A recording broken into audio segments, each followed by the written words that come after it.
We were kind of talking in the green room. Why don't you just line it up there and see how she goes? Absolutely. Well, we got a lot of great feedback last time. Always leads to more questions, especially when you're just getting started with something. And I think, first and foremost, on everyone's mind right now is the transition of power going on and the fear of protests and violence with a lot of a lot of the Capitol buildings being locked down. One of the first challenges of prepping and having a plan is, how do you know what's really going on? How do you know what to prepare for? News reports, social media. How do you sort out the noise from the reality, and then how do you use that to potentially update your plan and your call to action? The world right now, though, is terrified. And they're trying to think of every possible scenario that could happen. And, there is one camp that thinks they're putting too many soldiers on one battlefield. Can you describe that in a nicer way? Well, so each state, it's up to them to prepare for whatever protests that they want or think might come. And we have over 20,000 National Guard troops around the Capitol and around the inauguration area. Plus, they're shutting down just a tremendous part of DC from any traffic.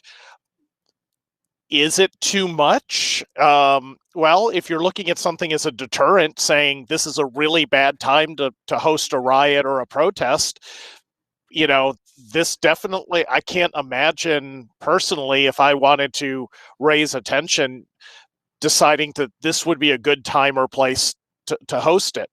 Yeah. I'm based near Atlanta, and they were worried about protests all weekend long at the Capitol, and they had an amazing grand total of 2 people who showed up. So better safe than sorry, I guess. Yes. Here is an angle that maybe some of the people at HAPS have thought about. We have one camp, I think, to think that everything's going to be fine. The world is going to, just evolve, and everyone's going to accept this, and everything's going to be rose-colored glasses from now until eternity, and we're all going to be peace-loving and visit my morning show and sing Kumbaya together. But you and I both know that this is just the beginning, no matter what. So we've got people saying, never give Donald Trump Twitter back, never give him Facebook back, because it was a platform for him to rally his supporters into doing things that were maybe not the best for the country. Am I saying that in a nice way? Yes, you are. I think the hard part is the dangerous balance. On one end, would it potentially help heal the nation by not having a divisive, more self-focused voice calling more things into question and stirring up a lot of the stress and anxiety that already exists? The other is, who gets to decide which opinions get out there? There's a tremendous number of people with the exact opposite opinion. What happens one day if somebody here decides that you and I shouldn't have a voice? We shouldn't be able to talk about prepping or balance, and we get kicked off all of the platforms. I love what you just said. I do. Balance. We're all about balance. One foot in front of the other. Balance and positivity. Yes. Balance in life. Yes. Okay, I don't know if to take that as positive or negative, but I'll take it as positive. I'll take that as a good. Yeah, it's a tough precedent to say an individual is kicked off a platform forever. I'm watching certain content providers that they're getting kicked off their hosting companies. Their domain names are becoming delisted. They're getting kicked off of platforms, and not even violating terms of service or being divisive, but companies saying, well, maybe we just don't want to have anybody that has that type of opinion. And, there way back when there was there's been a lot of psychology experiments. There was the brown eyes, blue eyes school experiment. Yeah. And what happens if it comes down to eye color? It's that slippery slope. Right now, if it doesn't affect our group, we're ignoring it. But Hmm. if you aren't willing to fight for free speech and free press for the opinions that you hate from anyone that believes the opposite of you, Hmm. then why should you be allowed the same luxury to have your voice if you're denying them of theirs? I think we're in a very precarious time moving forward. Anybody wants to ask questions, and thank you for saying hello. We do see you there. We're not snubbing you, but we're trying to stay on topic a little bit. We won't be taking any guests up this time, but maybe in the future when it gets more Yep. comfortable, we'll do that. And when Hans gets to know you better, we'll do that. But I know some of you, and I know some of you quite well. But I would love to hear what you're thinking about our privacy and how you're feeling currently with the situation as we speak. So I want to bring something up, and this is totally a different subject than what I'm like. It's over here, it's over there. Shiny ball, shiny ball. I was thinking about this budgets for people who want to start prepping. Yes. What would be considered a good budget? My wife spent $3,000 in a month on what she thought was to save us. Wow. That if you've got the money to spend, Yes. it's we're not earning a lot of interest in the bank at the moment, so some things may be more liquid in a down economy. I would say a great budget, $1 million is a great start. Yeah. But for the rest of us, you don't have to spend a lot. What Right. I would do is start building a shopping list. And when you go to the store, buy one or two extra canned goods, buy one or two extra packages of pasta, whatever it is you eat or like. If you're getting band-aids, get an extra package of band-aids, or add something to your first aid kit. Add a reliable flashlight and maybe some good batteries to go with it. So I would say if you can put 2 to 5%, maybe 10% of your shopping budget to add some of these items, Mm-hmm. that's a great start. The big thing is building a list. And I actually, on my website, ekmanguides.com, one of the presentations I do is can the zombie apocalypse help you survive IT projects? But I also, with that, have a prepping list, a recommended prepping list for 3 days, 3 weeks, and 3 months, items that you might want to consider. I'm not sure how HAPs work, if there's a way to do file sharing tied to this recording, but I'm also happy if you You message me can to send you that link. in the comments, you can send links, and the Excellent. links, I will. and if they're YouTube, you'll actually see the video as it's on. So the other thing is too, for the people that watch this replay, we would love for you to also go look at the business video we did last Sunday, and please put some comments there. And we want to get it. We're around just shy of 500 views, and for a business video, that is quite exceptional. I've been to many different sites where I love watching things about digital transformation and cybersecurity, analytics, things like that. And they may get, if they're very lucky, 100, 200 views, sometimes 14, sometimes 4. And rarely do you get anything around 2, 3, 4, 500. And I want to get this video up around 1,000. I'm a little greedy, but I want people to know about the channel. I want you to go out there and tell people about the business part. Now, I have no worries about the prepper part. I think the prepper part is going to be fine. It's going to do well, especially now with the way the world is. I think more and more people are searching. A lot of people don't even know what a prepper is. Can you kind of break down what that terminology is? And I'm going to go get a coffee. I have Excellent. incredible faith that you're going to be okay alone. I will survive. I As think you Gloria will. Gaynor I think said. I could come back a day later and go, I didn't know how to shut it off.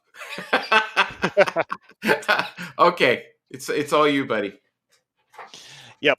So when we're talking about prepping, really, or being a prepper, we're just talking about somebody that is trying to be a little more aware, improving your situational awareness, having a plan for what to do when things don't go your way or things go bad, and from there, having the supplies that will help you get through or be more comfortable during an unforeseen or an undesired disaster. This could be a snowstorm or a blizzard that shuts down a city for a couple days, hurricanes. A lot of times it's natural disaster. But these days, and we saw this with the pandemic, it could also shut down grocery stores. We could have our supply chain disrupted. So, do you have 3 days of food or water? Do you have a week or several weeks where you don't have to go to the store? And so Megan asks, what are your top 5 must haves? I would say the core number one, food and water that you're willing to eat and drink. I hate drinking tap water. I'm just not a fan of water. It's bland, it's boring. So I always have drink packets, flavoring, or flavored water, Powerade, Gatorade, something like that on hand because I know I'll drink it and I'll stay hydrated. So you need to plan to have about a gallon's worth of water or 2 liters of water or fluids per day to drink. For food, something that you like to eat. Yes, tuna lasts forever, but some people don't like tuna. So have something that you don't mind eating, have a little bit of a variety.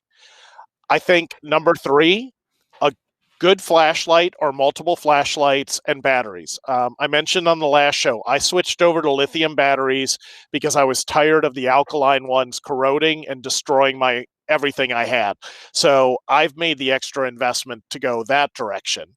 So a good flashlight, candles, lantern, something like that, lighting, warmth or shelter. So if you're staying in, then your house is probably fine. But if it's winter, can you stay warm if you don't have heat? If you have to bug out or if you have to leave your place, do you have something that you can shelter, a tarp, a tent, something, a car, something that you can help? And then the other one is a decent first aid kit. And first aid kits are really, there's 2 types. The first is your basic boo-boo kit. Tylenol, aspirin, antiseptic, antibiotics, Can you break down boo Band-Aids. boo? Can you break down boo boo for us? Yes, For those who the don't first know boo the first boo derives from the Latin to stub one's toe and cause bleeding. I'm Yes, making that up. yes. Um, so cuts, scrapes, blisters. I hate blisters. So I always have really big Band-Aids in my kit so that I can slap them on my heel if I have to walk a lot. And that way my heel doesn't rub. And for me, that's just a luxury. So basically, your common first aid type equipment. You could buy a ready-made kit, or you can actually save a lot of money.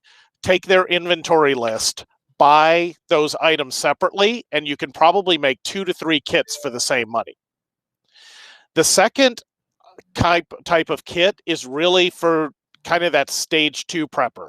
When you have your basic food, water, those items, and now you're starting to think about even worse things that could happen, and I might not be able to get to a doctor, or like now in Los Angeles County, there's a 2 to 3 hour wait to get into the ER. If you have a severe cut, what do you do? So that is when I recommend you look at an individual first aid kit. They're called IFAC, and basically it's designed to help with blood loss. So it's trauma dressings, it's bandages, it's a triangle sling in case you dislocate your shoulder. It might be something like Quick Clot or a individual tourniquet. And yes, contrary to what we were all taught growing up, tourniquets are absolutely safe to use when applied correctly. And I carry Hans, one in every one of my first aid kits. the Yes. we've got some activity here, especially from Megan, all the way from Australia. She's got some saucy comments here that I think we should Excellent. address. Okay, she says, "Okay, food you like, good tip. I would rather go hungry than eat tin spaghetti." That was the first one, and the second one. What about? I think she's saying prescription meds. What do you suggest for that? Absolutely, and that's really hard. So there's two aspects for prescription meds. One is getting access to them. So depending on where you live, your rules are going to change. But a lot of times a doctor will write you an emergency prescription. Have you seen the And latest comment there? Have you seen that? You got to no, read the latest one. This is right up your alley. Xanax for the apocalypse. Yes. If you could get it, that would be good to have on hand as well. So a lot of times doctors will write you a 5-day emergency prescription.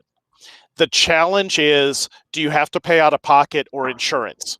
At least in the States, most insurance will let you renew early at 28 days for a 30-day prescription. That means every month you're building up a 2-day buffer.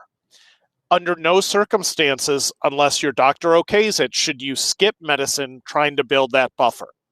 You may be able to buy an over-the-counter version that you could take at a higher dose to match the prescription, but again, it varies with medicine. And you may be able to get a prescription discount. There's Good RX in the States. Other areas may have equivalent ones. Walgreens Pharmacy has one where you can basically they will cover the prescriptions that your health plan doesn't. So the next piece of that is make sure to label and understand the expiration date for your drugs. Yeah. And it's just like your canned goods. First in, first out. Some drugs become very weak and don't do anything. Insulin, when it goes bad, it just doesn't work. Other drugs become potent or toxic when they start to expire, meaning I used to be able to take 2 pills, and now a half pill could potentially put me in a coma. So you want to be very, very careful with any drugs to make sure you're staying within the recommended dosage, Yeah. and you're careful about the expiration date.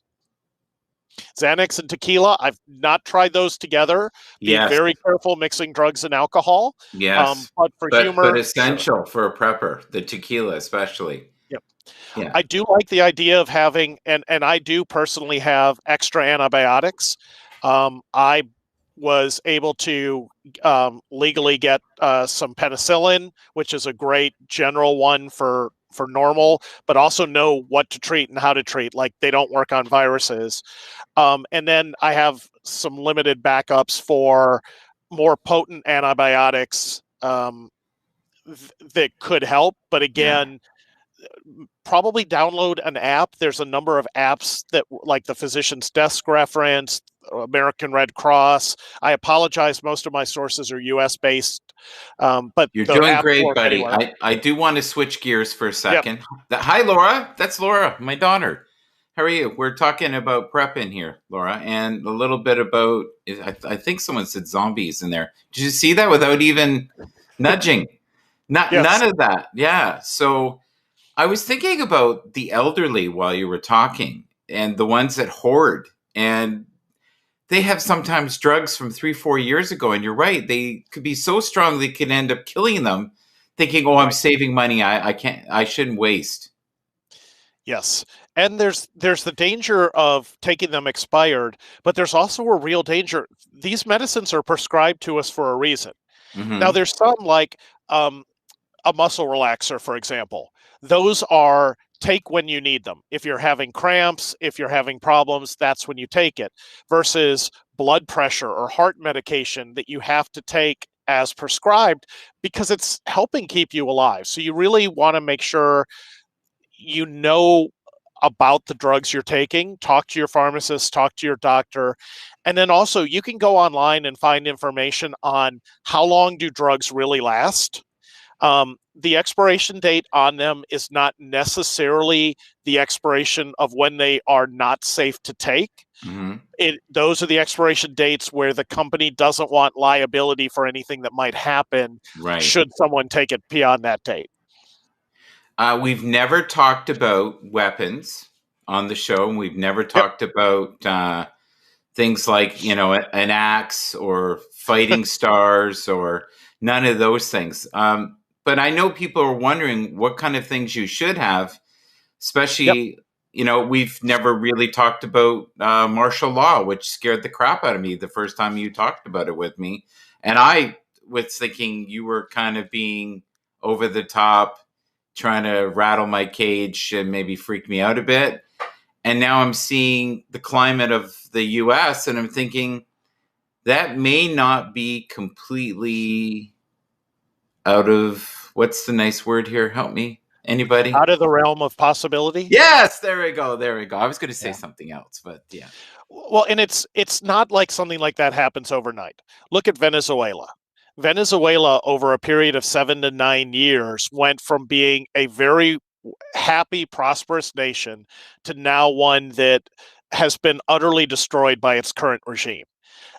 The martial law, the crackdowns, all of that happen later on. It's a slippery slope.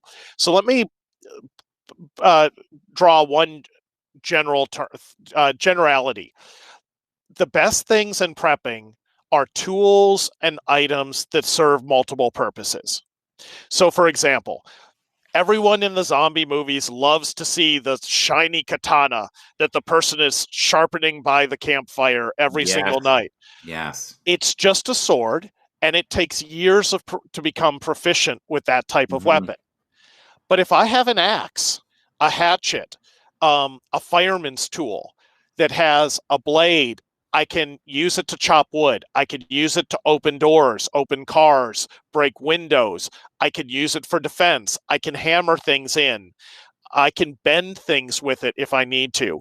So having investing in tools that have multiple uses saves you money, and it Yeah. saves you weight and space. How about like a hacksaw, like for cutting wood and that type of thing, Having a saw is great. It definitely will save a lot of time. There's some good pocket saws. The problem is the better the tool, usually the more bulky or expensive it is. Right. So my little folding saw is great for a backpack. I would never want to take down a tree with a folding saw. It would No. take me half a day. But Yes. am I really going to carry a chainsaw around with me? Only in the movies, not in Yes. reality. If No. I have to leave in my car, a chainsaw will not be coming with me. So the number one lesson in defense comes from the old adage, I don't have to outrun the bear. I just have to outrun at least one other person. Your goal with That was defense lovely. That our was goal that with was that was defense, warm and fuzzy, that one there. I don't think I'll use that for my morning show. maybe Yes. not. No. But our goal with defense is to not be a victim, not Yes. to be able to survive an attack. So, how do I do that? Learn as much as you can and practice situational awareness. Being aware of people and surroundings is Hmm. the best deterrent you have. Keeping your house lights on or putting certain lights on timers. There's a great little, it's called Fake TV. Amazon and other places sell them, and it is little LED bulbs that randomly go off, and it makes it look like there's a TV running in a room, and it costs pennies per month to actually run. I keep our spotlights on at night. I keep our bushes trimmed down around the house. I keep the front porch lights on. All of these things make my house less likely to break in. Then the second level of deterrent, I have stickers that say alarm system and cameras in use. Doesn't matter if I have an alarm or cameras, I'm using them as a deterrent. So again, trying to make it so that you're not the victim, Yes. avoiding dangerous places late at night. And then if you do decide a tool, make sure it's a tool that you're getting training for, is legal in your area, and you are Well comfortable said. using Well if you have said. to. Well Well, said. when I travel to Canada, Yes. not in the last year, but when I travel, I had to really read what Hmm. the laws were.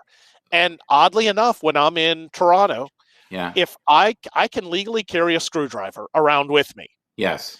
If I get mugged, if someone tries to rob me and I Yes. stab someone with that screwdriver, Yes. I have committed aggravated assault with a weapon and I will go Yeah. to jail, even though it was self defense. Well, So I can't carry a screwdriver, or I have to decide that that risk is worth that's worth it. you know what reminds me of the box cutter on the plane Yes. back in the day? Okay, so Megan again is causing disruption here. She says you need a good pair of running shoes. I say you need to be faster than your neighbor that's being chased by the bear. Well, I can't run, so I just have to hopefully outthink or outplan them. I do have a pair of, I keep a jacket, a change of clothes, and a pair of old tennis shoes in my car just for emergency. Yeah. My preference, if I was going to have to walk somewhere, is I have a really good pair of hiking boots. For me, I can walk a lot longer and reduce the risk of a sprained ankle. I have my personal favorite, and you got to find what works for you. I love the Merrell Moab 2 waterproof boots. We hiked year before last all around the canyons of Western United States, and Yeah. we were hiking 10, 12 hours a day, and my feet never got tired. And that's the first time I've really found a pair of shoes I loved. I don't do We, well in heels either. we haven't. Good for you. Glad to know that. So mace, that kind of stuff. Are you for that? Yes. I think pepper spray, so not mace, but pepper spray. Yes. Something that's 10 to 20% oleoresin capsicum, and I Yeah. mispronounced that, but it's OC. It's Yeah. basically what makes peppers really, really hot. It is effective on just about everybody, even if they're Right. impaired on drugs. How about a bear? It will it will deter a bear. The problem Yes. with pocket spray is you're going to be way too close to the bear Right. before it you could use it, but it works on bears. And bear spray is basically OC spray, but they often sell it in giant canisters that can shoot 30 feet instead of 5 feet. Yes. So that's the big difference. I highly recommend everyone if they can do it legally, carry OC spray everywhere. I do because it's non-lethal. Mm-hmm. It's a great deterrent even if you don't have to use it, Yeah. and it will really work if you do have to use it. So those people who are really not sure that they want to pick a tool that might cause permanent injury, OC spray is great because it is safe to use, and that could be the difference between you hesitating or not. And if you do choose a more aggressive tool, Yeah. or a more lethal tool, carrying OC spray in addition is great because then it gives you that intermediate option. That's why police carry OC spray. They don't want to have to go from hands on to gun every time. They need Mm-hmm. something in between because they just once you go to that level, you just can't back off unless you can break away entirely and get away. But Yeah. really know your laws. Yeah, and we're going right back to Megan with the good pair of shoes, right? Yes. And some fast twitch muscles in your legs to get you to go, or adrenaline, one or the other. Getting Um, across the street fast enough could be the difference between you being the target and someone else. Having your cell phone up and ready to call for help, or going ahead and calling for help and then yeah. canceling if you need to. Those seconds matter. A lot of police response times or ambulance, unfortunately, Mhm. is in the minutes or tens of minutes. And most encounters last less than a minute, sometimes or almost always less than 2 minutes.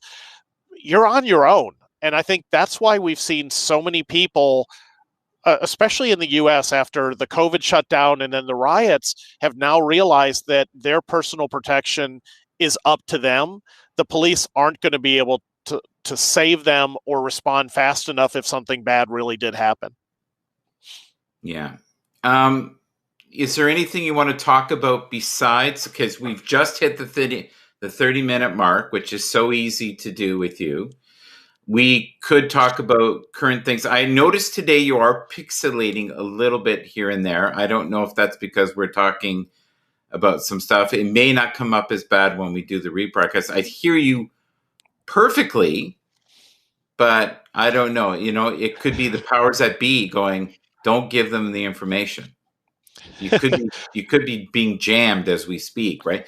We haven't even talked about that, where many threats now, they're worried about the internet just shutting down, like people having the power. Is that crazy, or is that? It's not crazy, but the internet was created just like our bodies. If Mhm. let's say, oh, all right, no, I'm not going to use that example. It was designed like a neural network. If Okay. part of your brain gets damaged, your brain reroutes, and you can still function. The Yes. internet designs the same way. So Yes. if you've seen massive internet block where we've had blackouts, Oh or yeah. Amazon Web Services went down, Hmm. a lot of services get disrupted, but email worked perfectly. Calls worked perfectly. Traffic still routed around and worked. Yes. Yes. So I'm less worried about the internet. Power to your devices to get to these is could be challenging. You have to read this one comment. I'm sorry. You have to Smoke read it. signals and carrier pigeons. Yes. Yes. That's exactly that's Helen, by the way. And that's Helen, Helen all the time. We should have Helen up sometime. I love it. The challenge with carrier pigeons is Yes. they don't go where you want them to go. They only Hmm. go home. So wherever you want to send messages to, you need to steal pigeons from that place and hope Yes. that they'll fly back home. Very valid points. Yes. All So, based in reality. yep. I So, also recommend, and I'm going to pop it because it's right above my desk. yeah. I actually have a series of Baofeng. It's Baofeng. These are, make sure I'm in frame. These are very affordable two-way radios that have Yeah. a 2 mile range on them, Wow.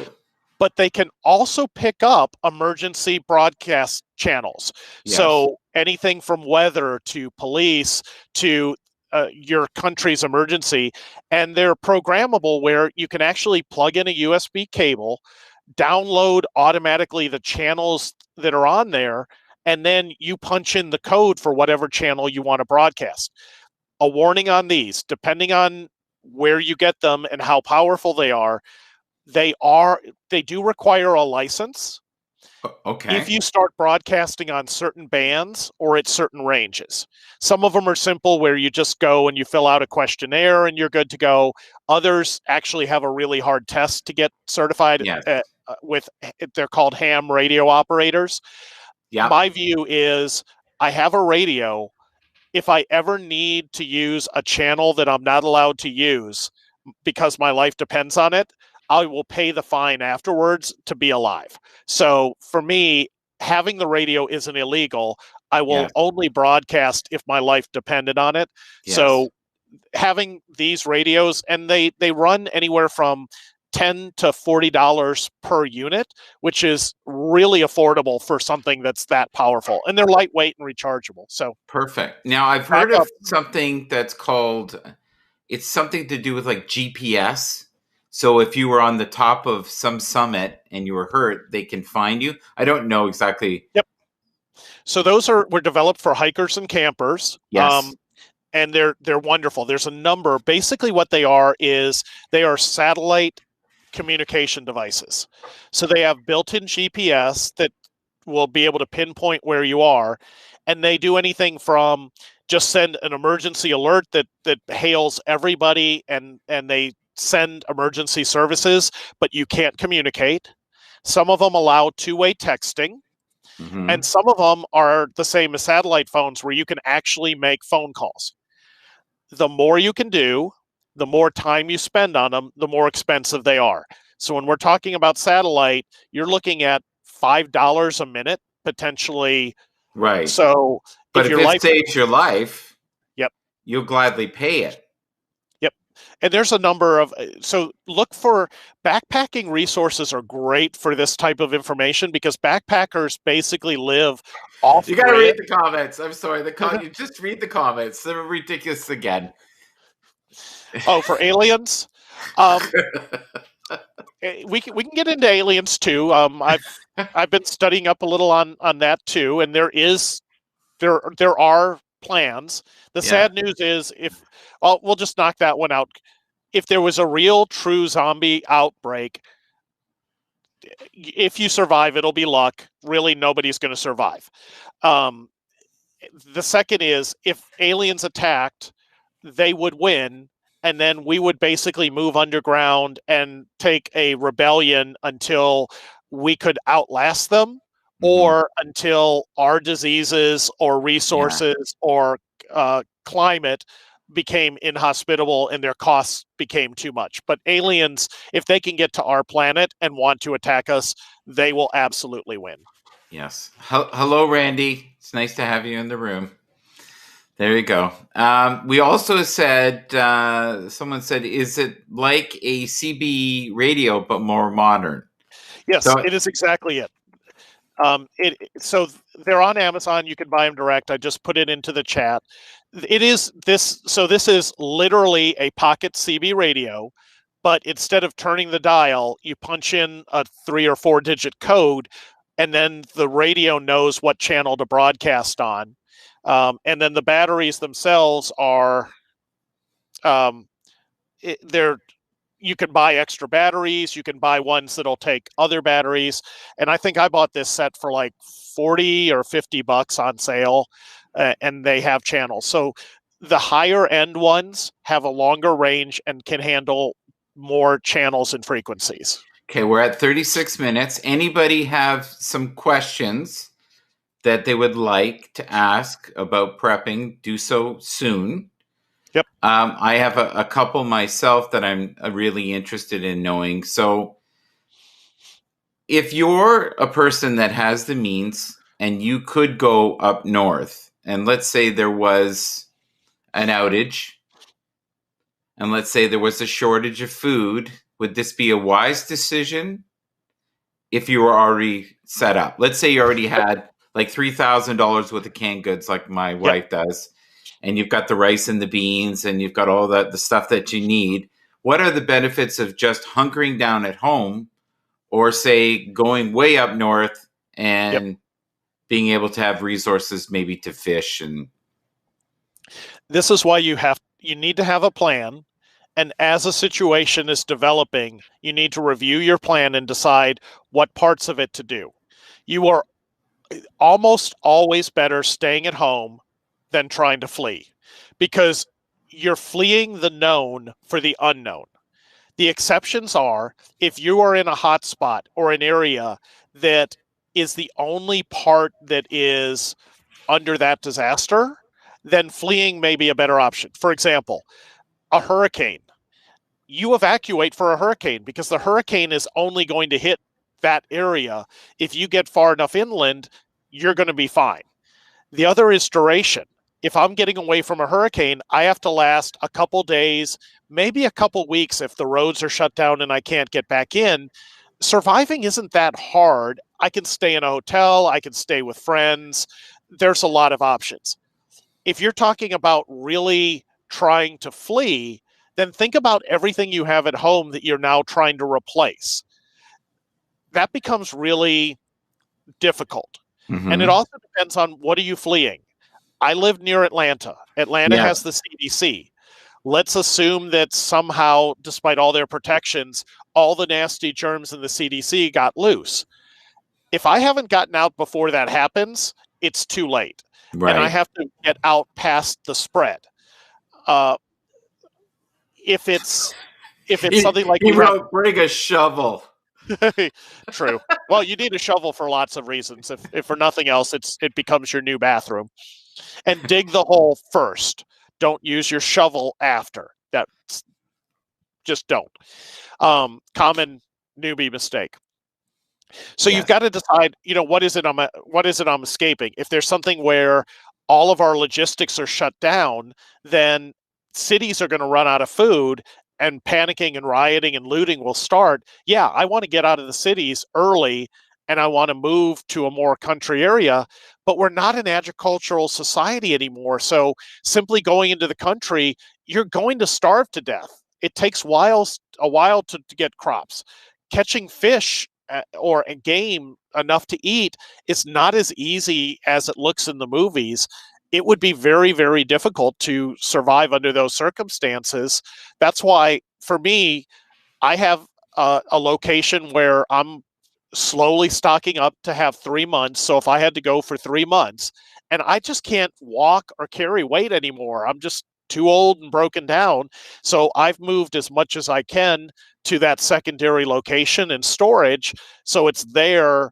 And all I have to do is get me, my family, the dogs out, and then just rely on whatever I have on the other side.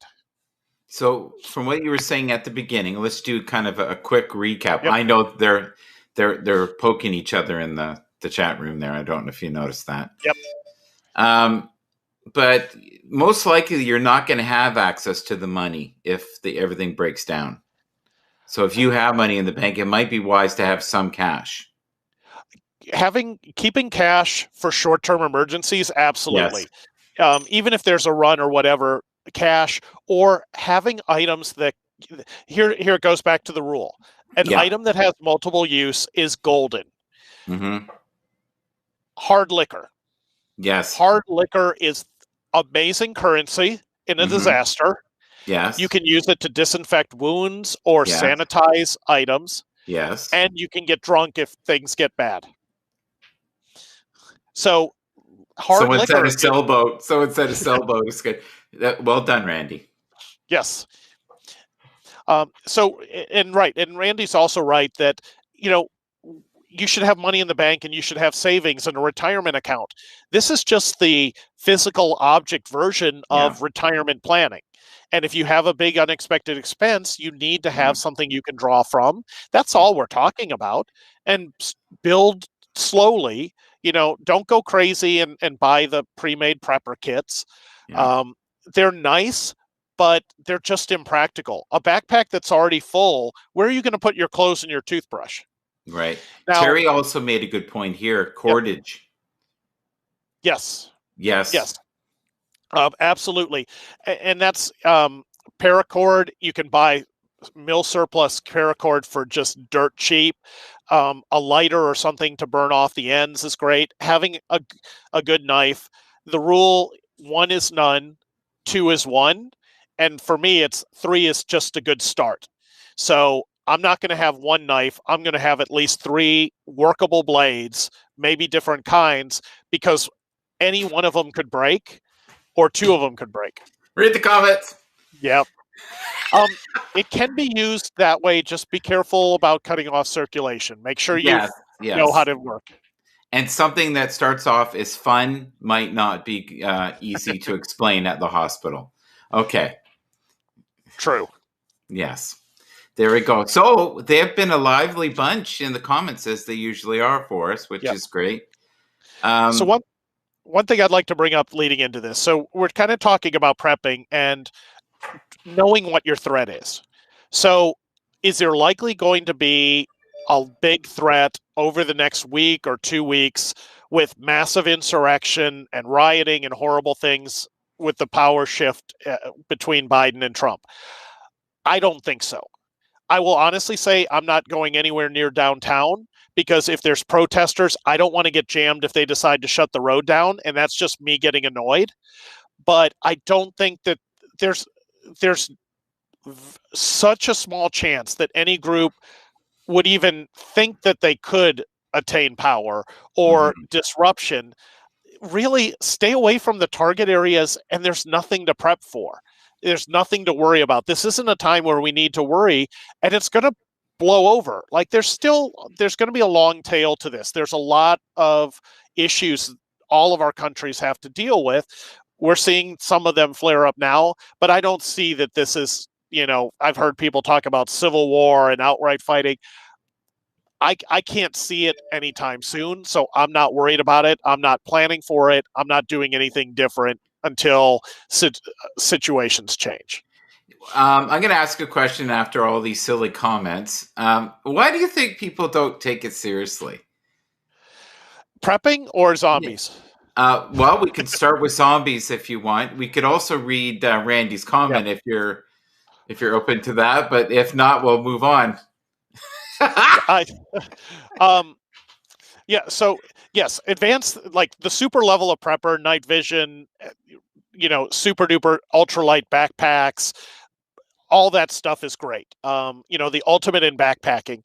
I think the problem is we have forgotten we have gotten soft. How have With we our got parents, soft? Okay, slow down a bit here. Okay, how have we got soft? it, before we had all of today's luxuries, Yes. a lot of people had farms. They did most of their repairs. No. They learned how to fix cars. Yeah. We don't have to. I I don't know how to change my oil. Well, so technically I do. I know there's something you unscrew, you Hmm. drain it, you put a new filter on, and you pour more oil in. Technically, if I looked at a manual, I could probably do it. But I can drive down the street and for $40 or $75 have someone do it for me while I play on my phone. I'm going to pay the money and get it done. So there's so many things we have forgotten how to do and how to survive. If I'm hungry, I don't have to go to the garden and grab something and turn it into a wonderful kale salad. I drive up to McDonald's and I have something that's going to shorten my lifespan instead. And I think that's why I can drive out or I can order something that I need, or I believe the government is going to provide it for me. So I'm not taking responsibility. And I think that's why a lot of people just say, I've got enough to worry about. I've got enough to spend my money on. It's not my problem. If something bad happens and bad enough, someone will take care of me. And I think that's what's leading to so many people not being prepared for even being able to pay for a $500 expense, not even keeping that much money in emergency Right. savings. Yeah, I agree. It's a cultural problem that's going to haunt us. We saw it at the beginning of COVID. How many movies have we watched or TV shows where an old car, a very old car, was an asset, Yes. right? Because it was easy to fix, it was simple. We have made everything in life so bloody complicated that the average person can't fix it or make it. Like I would have a rough time repairing a toaster, right? Right. But I also, and it's the counter. The counter to that is we've also reduced a lot of the risks and threats that would cause us to have to worry about that. We still have weather. We a lot of people knew a pandemic was coming. We got one, but honestly, this was one of the easier ones we could have dealt with. If there's a great big huge disaster, not a lot of people could ever afford to be prepared for it anyway, so we can rule those out. I think a lot of it is we do have an advantage of having a real great society that and the highest standard of living in all time, and that comes with the downside that if that's taken away, it's going to be really hard to rebuild. Yeah, I think we're having our own sort of war in the comments right here. But the now these types of subjects stir up emotions in people. Yep. Like you said, you brought up McDonald's, which was funny but very true. It made me think about simpler times when the average guy could change his oil, change his brakes. If you guys were super handy, in the 70s, all the muscle cars, guys could zoop them up and do stuff. Those days now are done. And the average Yep. mechanic has to be constantly taking schooling to keep up with all the new technology. It's crazy. And like our, broadcasts, they're always short and sweet And informative. and Well, informative. right. So do I have a old car that is not electronic that I could repair? Nope. I have a Prius. I'm not going to run out of gas, and that darn thing has not, knock on wood, has never broken down. The Yeah, reliability of cars now is so high. I keep enough oil around that if right. I had a leak, I could do that. I've got duct tape, Yeah, good Gorilla tape in the car, things like that. So for me, needing to repair a car isn't part of my reality or my plan. Now, right. would I love to have an old junker 4-wheel drive car, yeah, or truck? That would Truck, be yeah, fun, yeah, but I I have a network. So if I needed a truck, My dad has a truck. Yeah. My friend has 2 trucks. Like, there's trucks available. Transportation isn't going to be our Can problem. can we talk about pulse weapons just for a second before we go? I know this is crazy. I'm going somewhere with this. So some of the Yes. movies I've watched, the only cars that ran didn't have electronic panels in them. Yes. You ever seen that? You know those type of movies where they have to find something so old, Abs- pre-electronic, because they've yep. somehow made sure that anything that was electronic is now fried. Yes. Is that possible? Is that a technology that will be available someday? It exists today. That's what I Um, thought. so basically, what you're talking about is an electromagnetic pulse, an EMP. They occur naturally, even in the center of hurricanes at a low degree. Hmm. Sun flares that mess with our satellites put them out, and a big solar flare could. Most of our satellites are hardened, meaning protected from it. So the big thought is, and also a nuclear weapon has a big EMP pulse. So if I take a small nuclear weapon and explode it a mile high, the EMP will fry most of our electronics. However, cars are a natural Faraday cage, meaning, and Hmm. Faraday was a scientist, it means the electricity is more likely to travel around the object, not through the object. So it's a natural insulator, and the tires are. So that pulse, Are people calling you sir from all over the world saying don't give trade secrets? I the would buzz love is for you on to my read side. some of the comments if you can, if you don't Yep. mind, the ones that you can read that aren't ridiculous.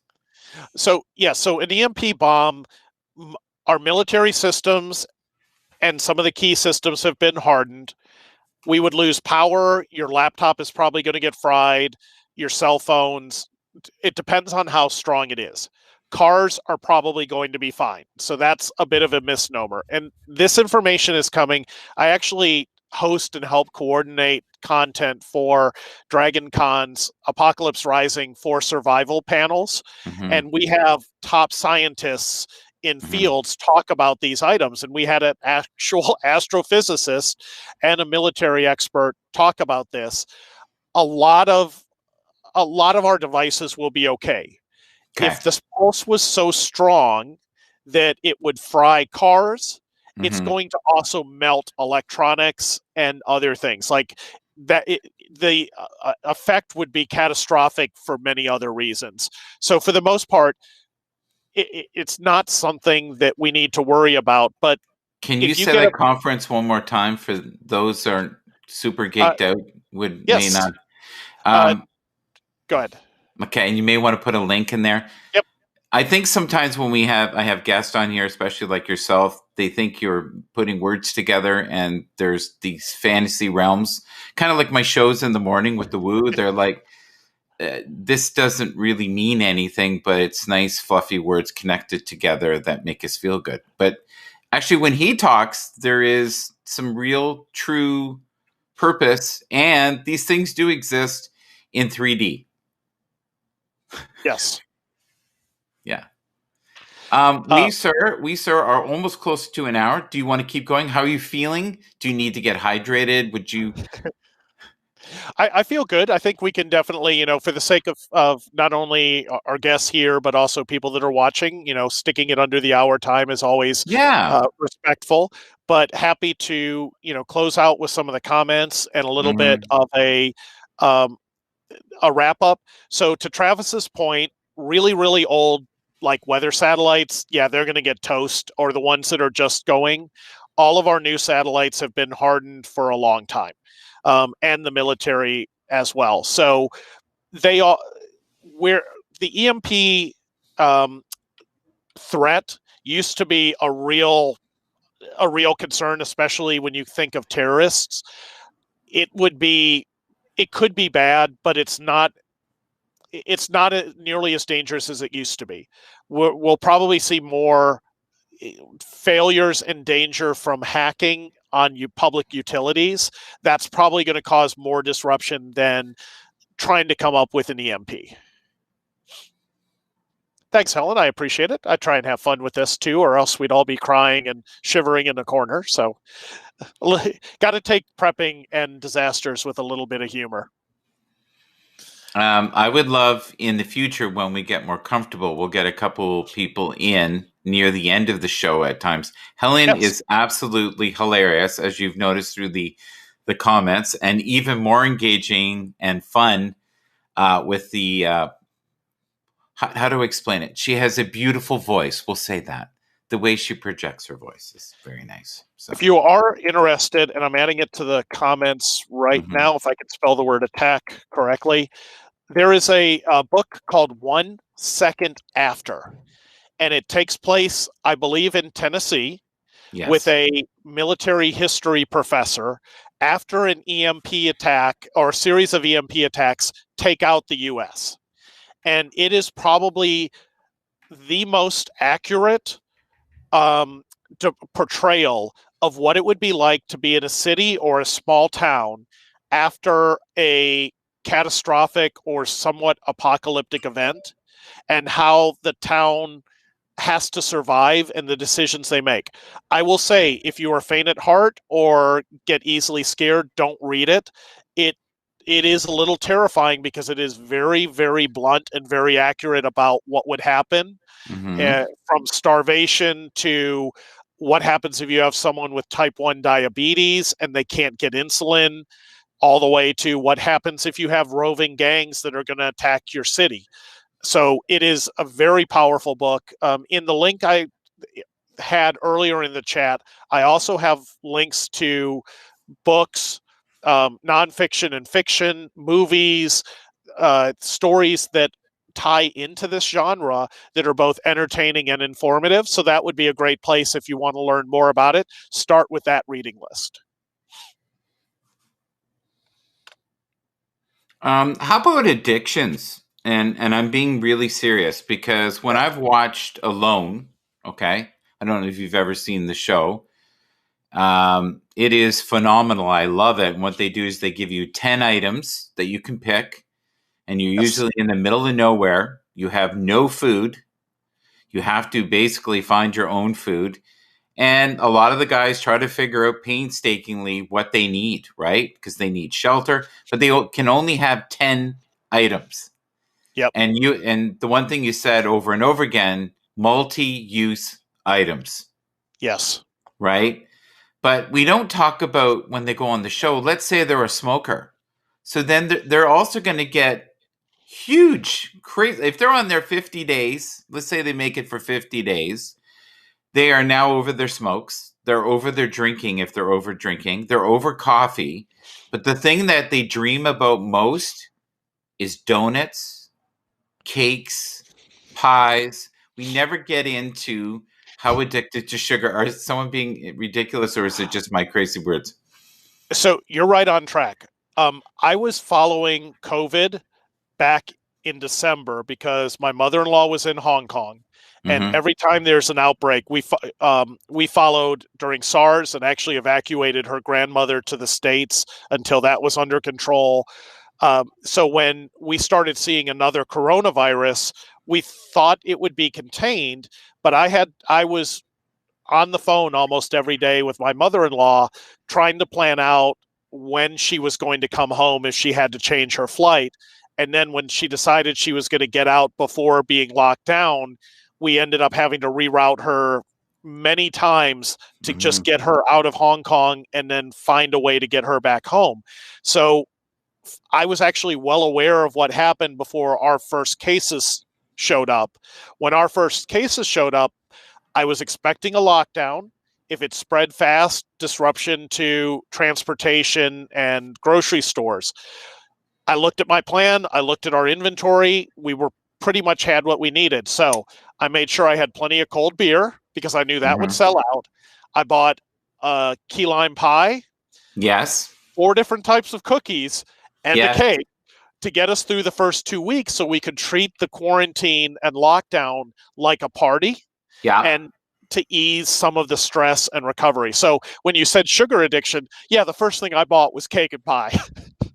Well, you know what's wild? I've asked because, on my normal scope, I asked people who work at, say, Target or Costco or things like that, Sam's Club. I said, what kind of items they're selling? And they were saying barber kits was a big one for a while. but they were saying chips and pop and cookies. And I went, Yes. Nutrition 101. And I'm Yes. thinking, of all the things we have to buy, what do we need most? Chips. Yes. So, Yeah. sir, we have done 1 hour. Would you like to Perfect. wrap this? Would you like to wrap this up with anything besides chips, beer, cookies, zombies? I would say just with everything, moderation, panic Yes. in moderation. As you read and start studying, the desire is to go out and start panic buying everything you can. Mm-hmm. We're seeing the outcome of that. Make a plan, make a list, and do it slowly so that you're not Yeah. ruining your future by buying things that you may never need. And then just slowly keep adding to it over time. Figure those things that if we're on lockdown or on and off lockdown for the next 6 months, what are those things that you just don't want to have to go out for? And what are those things you want to be prepared for? And start with that Mm-hmm. list. There's a lot of great resources out there. I've got a number of them listed in the back of the handout from the zombie presentation. So feel free to grab that. If you need a special copy, message me and I'll do whatever I can to shoot it over or shoot you a Yeah. shorter version. So we will definitely have some more shows. I'm going to be starting up a series of topics through my channel, bringing Michael in because Michael is just the glue that holds everything together. So I love being able to be here with him. So please feel free to follow me here, also on YouTube, and I will be posting a lot more content and events through here and also on my website, ekmanguides.com. So really thank you for coming today. Michael? Yeah. Here's the thing that we should always be aware of is this was made possible because of HAPS.